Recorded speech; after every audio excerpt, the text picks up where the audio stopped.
Subscribe करें हमारे channel सर्वटेक को और देखें नीट एंट्रांस एग्जामिनेशन के लिए सेल साइकिल और सेल डिवीजन के एमसीक्यू टाइप क्वेश्चंस का सेट नंबर 9 फ्रेंड्स।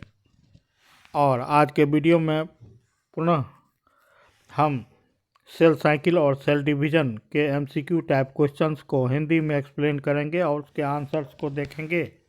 तो चलिए स्टार्ट करते हैं आज के वीडियो को। During cell division, the phase after DNA replication in which the cell continues to grow and prepares for the mitosis is called। यहाँ option number C correct answer हो जाएगा G2 फेज। यहाँ question के अनुसार कोशिका विभाजन में वह फेज जो DNA रिप्लिकेशन के बाद कंटिन्यूअस होता है और जिसके बाद माइटोसिस के लिए कोशिका ग्रो करती है, वह कौन सा फेज होता है? वो होता है G2 फेज। नेक्स्ट क्वेश्चन है which of these is correct order of events in the cell cycle. कोशिका चक्र में निम्नलिखित में से कौन सा घटनाक्रम सही क्रम में है?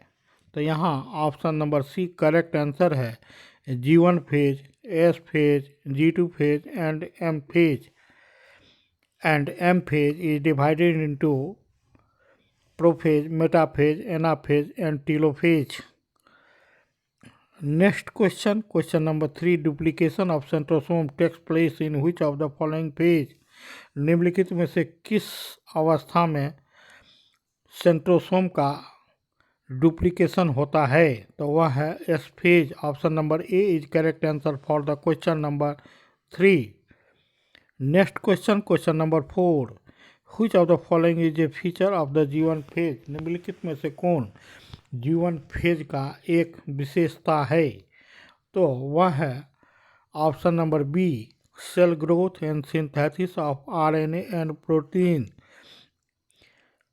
कोशिका की वृद्धि, RNA और प्रोटीन का संश्लेषण यह G1 फेज की विशेषता है।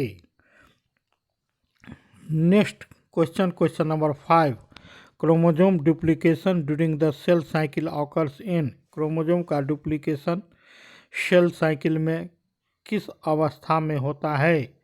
Question number 5 option number D S phase, synthetic phase में क्रोमोसोम का डुप्लीकेशन होता है।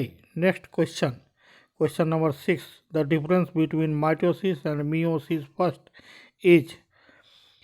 माइटोसिस और मियोसिस फर्स्ट में क्या डिफरेंस है, क्या अंतर है? Option number A correct answer है सिस्टर क्रोमेटिड्स अलग हो जाते हैं माइटोसिस में, जबकि homologous chromosome separate in meiosis. Meiosis में समजात गुणसूत्र अलग होते हैं। तो option number A is correct answer for question number 6।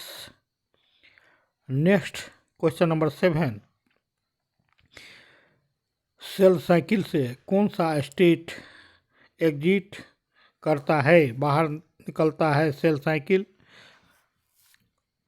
का टर्मिनेशन हो जाता है। Question number 7 option number D G0 phase.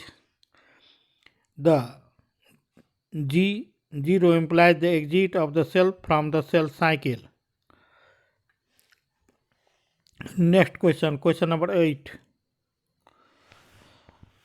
centriole animal cells में initiate their replication in the cytoplasm during किस फेज में सेंट्रियोल का रिप्लिकेशन इनिशिएट होता है?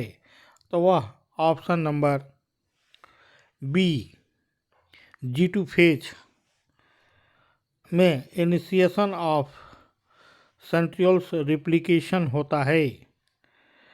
Next question, nuclear DNA replicates in the phase. Nuclear DNA का replication किस phase में होता है? तो option number C S phase में न्यूक्लियर DNA का रिप्लिकेशन होता है। नेक्स्ट क्वेश्चन, मियोसिस किस प्रकार का विभाजन है? तो मियोसिस रिडक्शनल विभाजन है, ह्रास विभाजन है।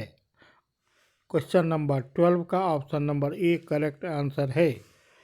मियोसिस में जो संतति कोशिकाएं बनती है उसमें गुणसूत्र की संख्या मातृ कोशिका के आधी हो जाती है, अर्थात यह एक रिडक्शनल डिवीजन है।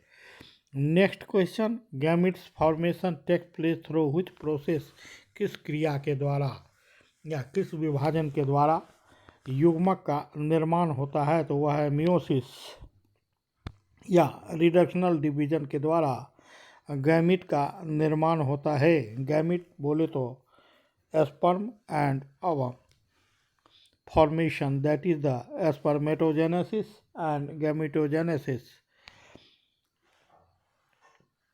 Next, when a cell divides by meiosis, it produces new cells. अगर कोई कोशिका मियोसिस को द्वारा विभाजित होती है तो यह कितने नए कोशिकाओं का निर्माण करेगी? Option number A 4. Option number A is correct answer for the question number 12.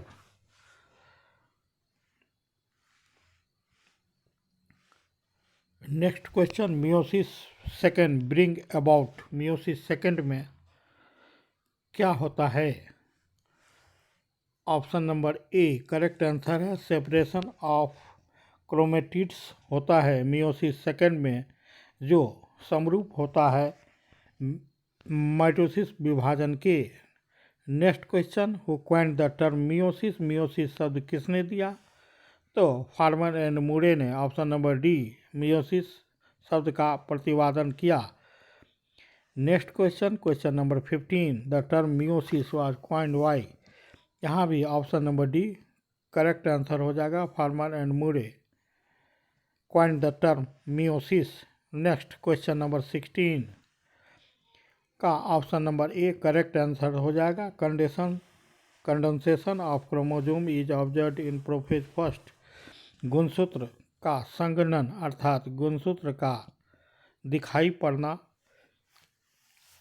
Prophase first में होता है। Question number 17 option number A correct answer है, in which stage of chromosomes appear as a thin long stretch, किस अवस्था में chromosome लंबे पतले धागे के समान दिखलाई पड़ती है, तो वह है लेप्टोटीन स्टेज। नेक्स्ट है question number 18, in meiosis the chromatids separate during, meiosis में क्रोमेटिड्स सेपरेट हो जाते हैं, यहाँ option number C correct answer है, anaphase second.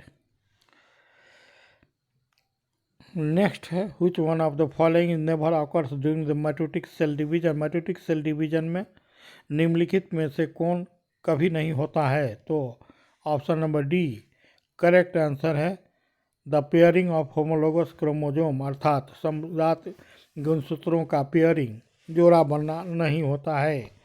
Option number D is correct answer for the question number 19 and question number 20, what is the true about the mitotic spindle, mitotic spindle के बारे में कौन सा सत्य है? तो option number C it is composed of microtubules, या microtubules का बना होता है, which separate chromosomes at the opposite poles of the cell, जो क्रोमोसोम्स को एक दूसरे अपोजिट ध्रुव पर ले जाने का काम करते हैं। Next and the last question of this video, during mitosis ERN nucleolus begin to disappear at, माइटोसिस में एंडोप्लाज्मिक रेटिकुलम, अंतःप्रसवी जालिका और केंद्रिका न्यूक्लियोलस किस अवस्था में अस्पष्ट होना शुरू होती है? तो option number D correct answer है, अर्ली प्रोफेज अवस्था में। तो इस प्रकार से आज का वीडियो समाप्त हुआ। हम लास्ट में इसके आंसर्स को प्रोवाइड करने जा रहे हैं। नाउ हमारे नेक्स्ट वीडियो के लिए मिलते हैं। Thanks for watching.